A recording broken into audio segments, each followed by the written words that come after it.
researchers, innovators, leaders of industries, ladies and gentlemen.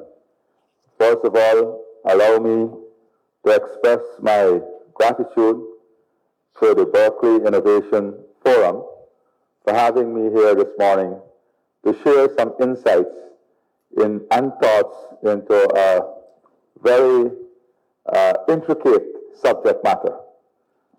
So I want to thank the organizers of this forum for their kind invitation extended to me to attend and to address the Spring 2025 Berkely Innovation Forum. I've been asked to speak on strategies for a geopolitically divided world. But since this is an innovation as opposed to a political forum, and since the theme of the forum concerns open AI, bridging geopolitical divides for global solutions, I propose to advance strategies that aim at examining how technology can be deployed to bridge divides of geography, geopolitics, and economics. I begin by reminding all that from the moment early humans struck flint against stone and sparked fire, two forces have propelled civilization forward: ideas and technology. The two are indispensable, epochal change. Every leap in human progress, from the wheel to the written word, from steam engine to artificial intelligence, has been driven by the restless ingenuity of the mind and the tools it fashions. Ideas ignite revolutions, challenge old orders, and chart new destinies, while technology transforms those ideas into reality, reshaping how we live, work, and dream. Without these twin engines of progress, we would be huddled in caves, staring at the stars in wonder rather than reaching for them. The Prime Minister of India, Sri Narendra Modi, once said, and I quote, technology transforms people's lives. From mitigating poverty to simplifying processes, ending corruption to providing better services, technology is omnipresent. It has become the single most important instrument of human progress. End of quote. Throughout history, human progress has been shaped by waves of technological revolutions, each unfolding at an accelerating pace. The first industrial revolution, 1970 to 1840, driven by steam power and mechanization, transformed agriculture and industry, leading to increasing urbanization and mass production, also leaving behind a trail of disparity and inequality among and between nations. The second industrial revolution, fueled by electricity and assembly line production, introduced automobiles, airplanes, and telecommunications, reshaping industries and societies, but also leaving a further divided world with greater inequality. The digital revolution of the late 20th century saw computers, the internet, and automation redefine business and communication, laying the groundwork for artificial intelligence, and the divide continues. Now, in the age of automation and connectivity, AI, robotics, the Internet of Things, and big data are reshaping economies at unprecedented speed, concentrating technological power in a few hands and widening global inequalities.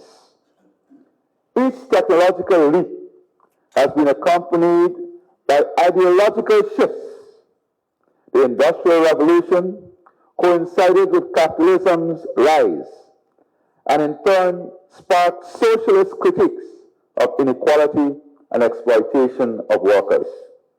The age of electricity witnessed the expansion of corporate capitalism, even as empires fell and wars raged. Amidst these upheavals, two powerful and competing ideologies emerged, shaping the course of global history.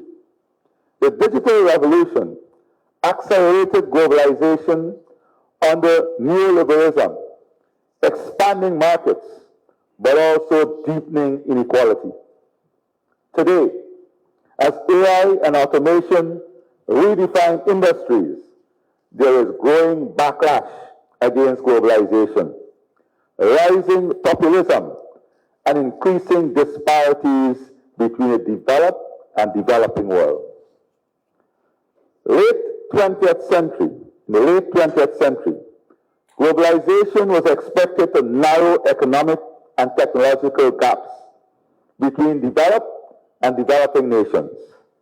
This was supposed to be facilitated by international trade, investment, and technology transfer. It was believed that under globalization, economic convergence would occur as developing countries gain access to global markets, foreign investments, and modern technologies. This, it was said, would lead to higher incomes and improved living standards. Multinational corporations were anticipated to drive technology transfer, enabling poorer nations to modernize rapidly. Foreign direct investment was seen as a catalyst for job creation and industrialization, while expanded trade and investment were expected to reduce poverty, particularly in Africa, Latin America, and South Asia. Additionally, the digital revolution was projected to democratize access to education and knowledge, fostering comparative knowledge economies in developing nations. The reality has been different. While globalization has brought some benefits to developing nations, its impact has been uneven and in many ways disappointing. Instead of economic convergence, many poorer countries remain trapped in debt and essential services, in debt vulnerabilities, and narrow resource dependency. Income inequality has widened. Despite technology transfer, developing nations largely consume rather than produce advanced innovations, reinforcing global imbalances. Poverty reduction has been inconsistent, with many regions while still struggling due to economic instability and poor governance.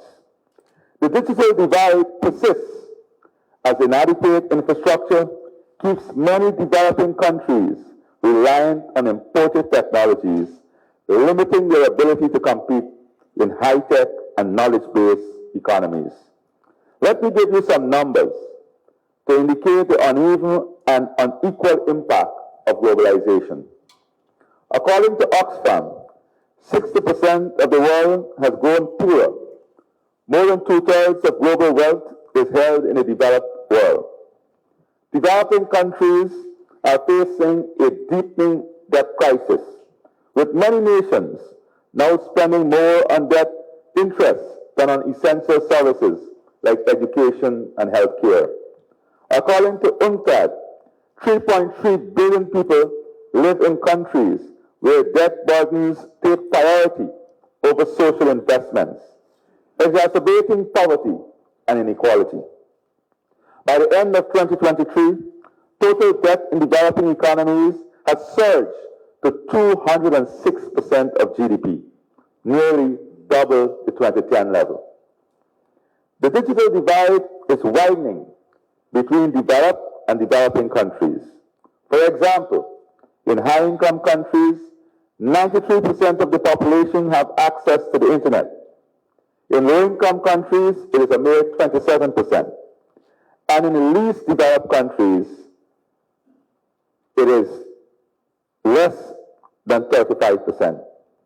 In terms of mobile broadband subscriptions, in high-income countries, the ratio is 148 active mobile broadband subscription per 100 people. 148 per 100 people. In low-income countries, it is 33 per 100 people. Given this context, it is expected that questions will be asked about the impact of AI on global relations. This is all more so since AI is accelerating at an unprecedented pace. A pace so rapid that the fifth industrial age may arrive sooner than we think. AI is poised to usher in a new era that could redefine human civilization. It promises an era that will bring not just economic and political shifts, but also a profound rethinking of human purpose. But there are fears also about whether AI will further consolidate power in the hands of high-tech corporations, making them more powerful and outside of the reach of governments. There are concerns as well about whether democracy will survive in a world where AI can manipulate public opinion. There is also concern that there could be an AI race, like the space race, the arms race, and the Cold War of the past. You've seen, for example, China's successes in developing deep sea. Equally, there are fears of digital protectionism. We must resist the attempts to erect barriers to the trade in products necessary for digitization. We must also be vigilant against the erection of barriers restricting access to non-military digital technologies. Energy security and technological innovation are deeply interconnected. Advancements in technology are needed to drive the development of more efficient, sustainable, and accessible energy solutions. A secure and stable energy supply is essential for powering innovation, enabling industries to develop cutting-edge technologies like artificial intelligence, automation, and digital infrastructure. Without energy security, technological progress stalls, and without innovation, sustainable energy solutions remain out of reach. Former UN Secretary General Ban Ki-moon once said, and I quote, "Energy is the golden thread that connects economic growth, social equity, and environmental sustainability," end of quote. At this time, the contours of the future development of AI are not fully clear, but I believe that we should adopt a positive approach to AI and look at the possibilities of AI and to direct it towards the common good.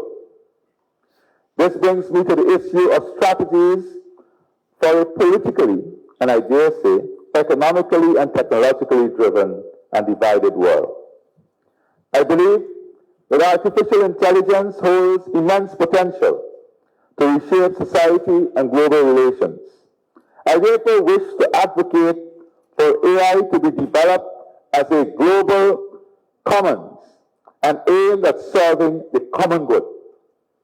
This, I believe, would ensure that its benefits will be shared equitably across nations, particularly in the developing world. Just as the natural resources of the planet, like the atmosphere and ocean, belongs to everyone. AI should be considered a collective resource, accessible to all, by fostering international cooperation and open source models.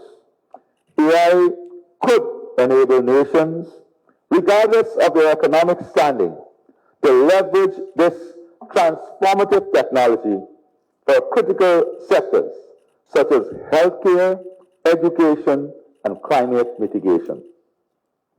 When made available to everyone, AI could level the playing field, reduce inequalities, and empower the global south, helping us overcome systemic barriers to development, economic opportunity, and technological progress. AI developed as a global commons will enable countries to address shared global challenges in a more coordinated and effective manner. Issues like climate change, pandemics, and global poverty require collaboration, data-driven solutions. AI's capacity to analyze vast amounts of data can provide valuable insights. The late South African president, Nelson Mandela, observed that, and I quote, "Overcoming poverty is not a gesture of charity. It is an act of justice. It is the protection of fundamental human rights, the right to dignity and decent life," end of quote. And we should ask ourselves this question: are we building justice, human dignity, and a right to decent life in our global AI strategy?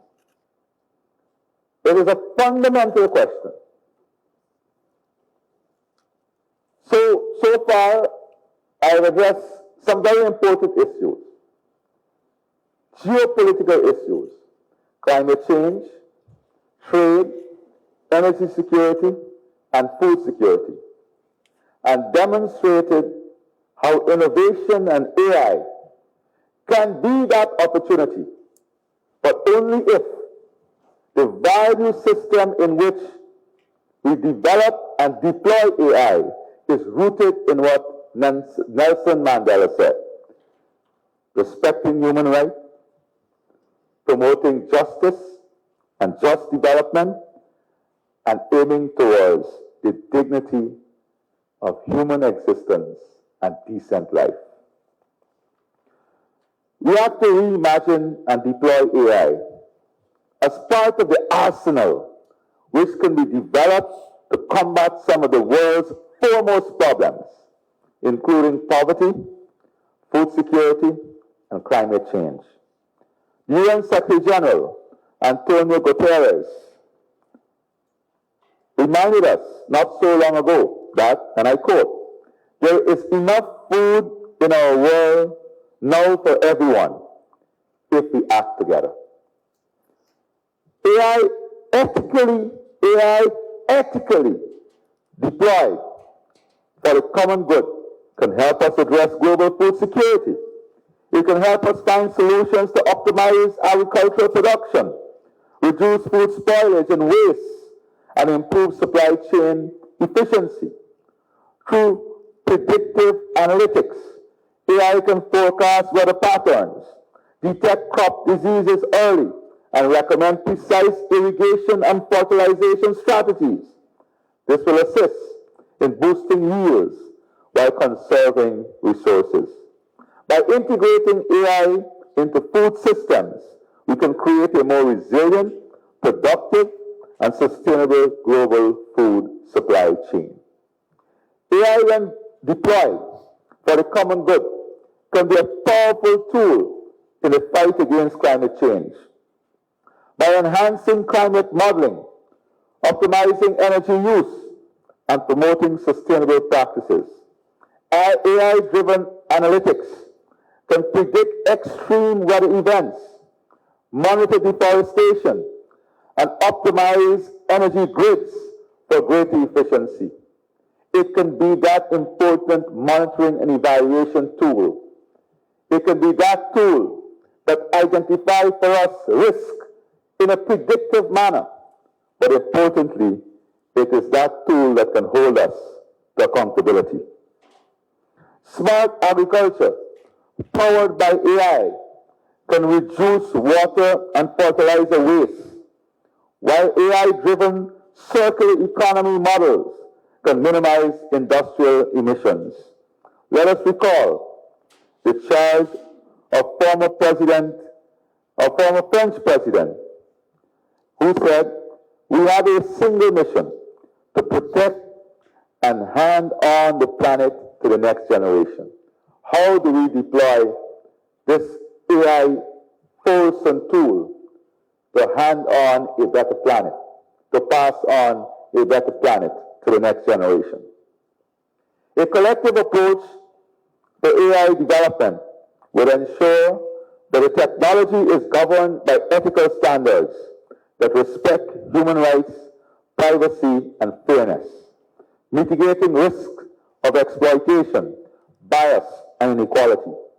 By establishing a robust framework for global governance of AI, and I think here is where Berkeley and other members of the academic community, research community, must also put a lot of emphasis. What are the common governance mechanisms, the regulations, the legislations, the value system, the ethical standards that we are going to build in the global AI strategy? We cannot allow AI to continue at the pace it is being developed at without these important governance mechanisms. We can ensure that the technology's advancement is used responsibly, guided by the principles of sustainability and inclusivity, and directed towards improving lives across the world, particularly in areas that need it the most. The second strategy I propose stems from the recognition that developing countries are significantly lagging in the digital divide. While the rapid pace of AI development, we cannot expect to benefit equitably from the transformative technology unless the digital gap is addressed. Let me pause to give you an example. Travel restrictions would become even greater when the systems are now being built only for digital passports and chip-driven passports, while many countries in the developing world are far from adopting that technology in their basic travel document. So, the second proposal is about how do we develop this AI strategy, this global common, in a way that would address the digital divide among and between countries. These nations cannot expect to benefit equitably from the transformative technology unless the digital gap is addressed. However, waiting for this gap to close before embracing AI would only result in developing countries falling further behind the developed world. Therefore, it is essential for these countries to adopt a dual approach as they work to digitize their economies. They must simultaneously leapfrog to the latest AI technologies. By doing so, they can bypass outdated systems, accelerate their development, and harness the full potential of AI to drive progress in key sectors like healthcare, education, and infrastructure. One of the power of AI is that it allows us to invest today to meet tomorrow's challenge, but in a way that is futuristic in addressing resilience and sustainability because of the predictable nature that it offers us. So you're investing to meet tomorrow's challenge, but at the same time, in an ecosystem that would address challenges 10 and 20 years ahead of us. The third strategy I propose is the promotion of open source AI tools and models. By encouraging the development and widespread use of open source AI solutions, developing countries can access cutting-edge technologies without the prohibitive costs of proprietary software. This approach allows these nations to adopt AI solutions to their specific needs and contexts, whether in healthcare, agriculture, or education, thereby fostering local innovation and reducing dependence on expensive technologies. Also, creating an ecosystem of open AI datasets and frameworks will enable developing countries to leverage valuable resources, enhancing their ability to implement AI-driven solutions across critical sectors and accelerating their integration into the global digital economy. Finally, to ensure that developing countries can fully participate in the AI revolution and bridge the technology gap, it is imperative to establish a dedicated AI investment fund. Tailored to their needs, this fund will provide crucial financial support for AI projects, enabling developing nations to leapfrog traditional technological barriers. Investing in AI for developing countries is not just a matter of equity.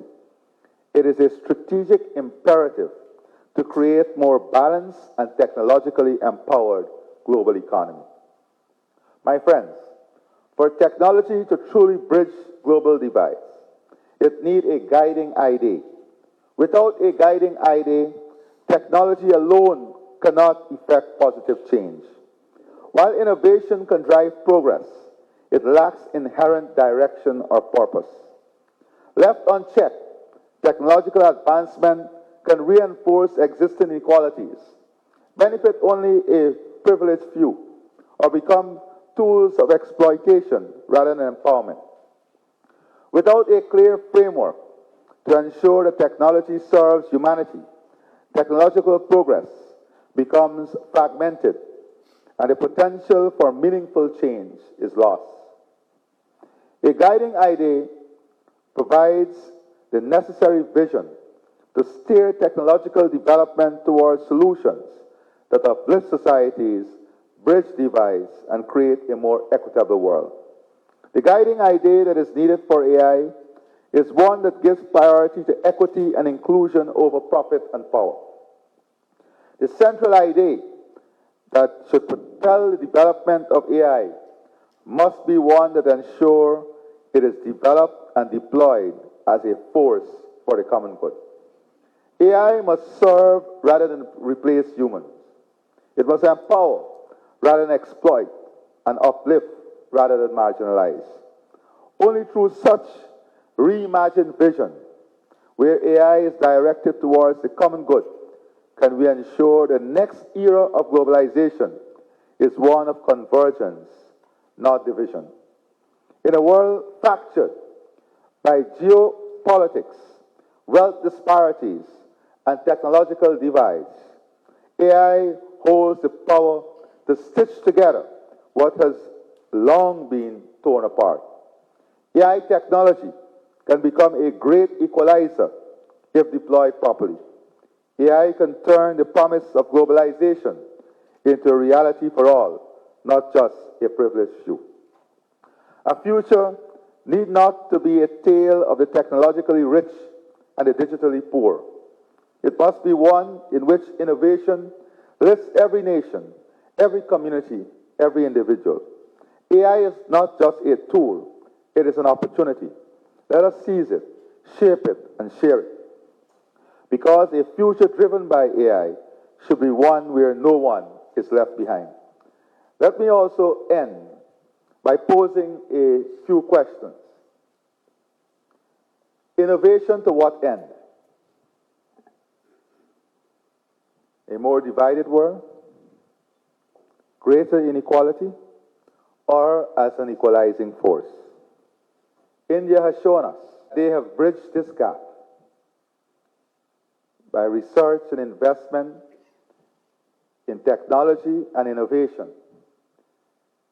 They have used it as an equalizing force, as a force of power, as a force of competitiveness. It is for us now to deploy this model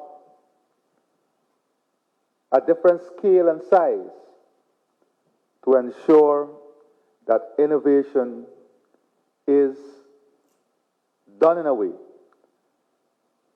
as India would have shown us to bring equity in the system. Investment. Developing countries must also answer a few key questions. How are our budgets crafted? How are we making investments? Investments to what end? Are we investing for the future? Are we building our education system and healthcare system for the future? Understanding how different that future will be. Leveraging issues like telemedicine into our healthcare system. So the way in which budgets are crafted must also be reimagined. It cannot be crafted only to fix the problem in its current form.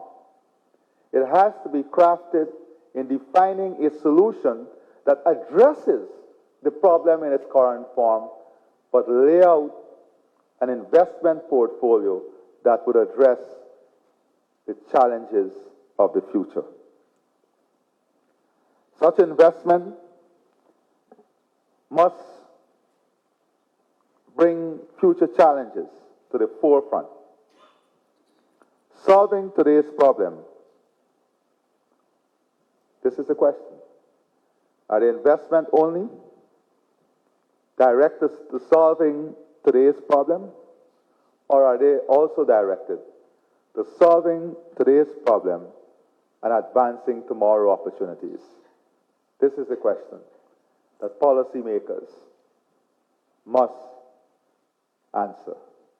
With this, I thank you for your attention.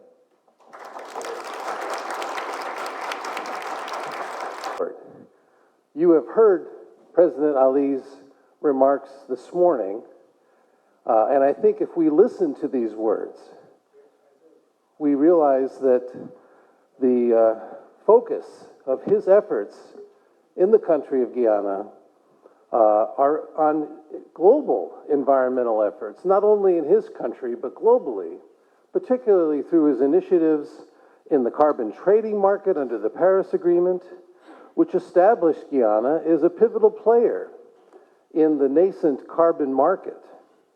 His efforts to create an international center for biodiversity in partnership with institutions like Harvard and Oxford also underscore his commitment to our planet's future. Domestically within Guyana, President Ali has enhanced economic growth and inclusivity in Guyana by reducing over 200 taxes and fees, improving household incomes amidst global economic challenges. His targeted support for vulnerable groups further demonstrates a holistic approach to governance. At a regional level, as chairman of CARICOM and a proactive participant in CELAC, President Ali there has championed collaborative solutions to regional issues, emphasizing unity and cooperative action. His vision for Silicon City, which many of us saw yesterday in the room that we've set aside where the scale models are there, exemplifies innovative urban development where he did his training as a scholar, integrating advanced technologies and sustainable practices. This project aims to set a global standard for balancing growth with environmental stewardship and fostering a collaborative ecosystem for economic and technological advancement. Through these initiatives, President Ali not only advances Guyana's socioeconomic status, but also contributes significantly to the global dialogue on sustainable development and open innovation. And if I heard him correctly, we should add AI to this list as well, where he is charging us all again to go forward, but to do so ethically and to do so inclusively. On a personal note, With my opportunity to have my fireside chat with him last night, I can tell you he understands the power of openness, the realization that all of us together know more and can do more than any of us can do individually.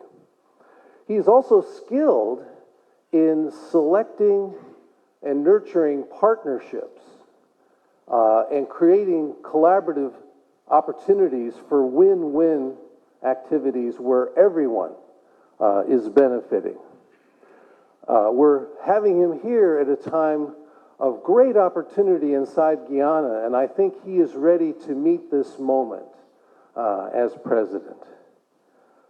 So it is for these reasons that on behalf of Chancellor Richard Lyons and my faculty and staff colleagues at the University of California, Berkeley, and particularly the Berkeley Haas School of Business, we are proudly presenting President Ali with the Award for Global Leadership and Open Innovation, celebrating his ongoing commitment to fostering a more sustainable and inclusive future. Thank you, President Ali, for your transformative leadership and your contributions to our global community. With that, I would like to invite you up so that we can physically present you the award.